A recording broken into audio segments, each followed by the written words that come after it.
ഞാൻ ഇപ്പൊ ചെയ്തുകൊണ്ടിരിക്കുന്ന സിനിമ ഭയഭക്തി ബഹുമാനത്തിൻ്റെയാണ്. വളരെ നാളത്തെ കാത്തിരിപ്പുകൾക്കൊടുവിൽ ദിലീപ് നായകനായി എത്തുന്ന high voltage commercial mass masala ചിത്രം ബബ്ബബ്ബയുടെ ചിത്രീകരണം പൂർത്തിയായെന്ന വിവരം പങ്കുവച്ചിരിക്കുകയാണ് ചിത്രത്തിന്റെ അണിയറ പ്രവർത്തകർ.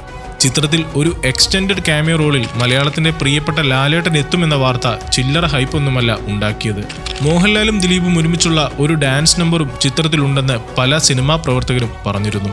റിലീസിനോടടുക്കുമ്പോൾ പാട്ടിന്റെ ഒരു ഗ്ലിംസെങ്കിലും ഇറക്കുമെന്ന പ്രതീക്ഷയിലാണ് ആരാധകർ. ഓവർ ഹൈപ്പ് കൊടുക്കാതെ കാത്തിരുന്നാൽ ഒരു നല്ല കോമഡി എന്റർടൈനർ തിയേറ്ററിൽ ആസ്വദിക്കാൻ സാധിക്കുമെന്ന് പറയാതെ വയ്യ. നിവിൻ പോളി നായകനാകുന്ന ആദ്യ web series Pharma പ്രദർശനത്തിനൊരുങ്ങുന്നു.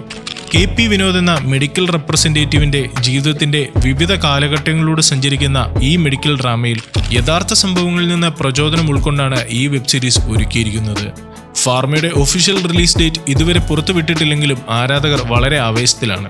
Arjun Ashokan നായകനായെത്തിയ horror comedy ചിത്രം സുമതി വളവ് 25 കോടി ക്ലബിൽ എത്തിയിരിക്കുകയാണ്. റിലീസായി 25 ദിവസങ്ങൾ കഴിഞ്ഞതിന് പിന്നാലെയാണ് സിനിമയുടെ കളക്ഷൻ 25.5 കോടി പിന്നിട്ടത്.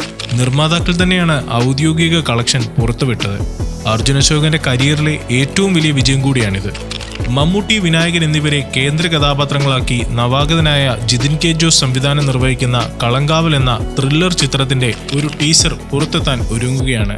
53 സെക്കൻഡുള്ള ടീസറിന്റെ സെൻസർ കഴിഞ്ഞ വിവരം സോഷ്യൽ മാധ്യമങ്ങളിൽ ചർച്ചയായിരുന്നു. പൂർണ്ണ ആരോഗ്യവാനായി മമ്മൂക്ക തിരിച്ചെത്തിയെന്ന സന്തോഷ വാർത്തയ്ക്കൊപ്പമെത്തിയ ഈ അപ്ഡേറ്റും വലിയ സന്തോഷത്തോടെയാണ് മലയാള സിനിമാ ആരാധകർ ഏറ്റെടുത്തത്.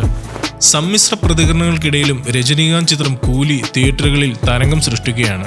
ചിത്രം പുറത്തിറങ്ങി ദിവസങ്ങൾ പിന്നിടുമ്പോൾ കളക്ഷൻ 400 കോടിയിലേക്ക് അടുക്കുകയാണ്. തമിഴ്നാട്ടിൽ നിന്ന് മാത്രം ചിത്രം 90 കോടിക്കടുത്ത് കളക്ഷൻ നേടിക്കഴിഞ്ഞു. കേരളത്തിൽ നിന്നും ഇതുവരെ വാരിയത് 20 കോടിയാണ്. എന്നാൽ ഇപ്പോഴിതാ ചിത്രത്തിന് A സർട്ടിഫിക്കറ്റ് നൽകിയതിനെതിരെ സൺ പിക്ചേഴ്സ് മദ്രാസ് ഹൈക്കോടതിയെ സമീപിച്ചിരിക്കുകയാണ്.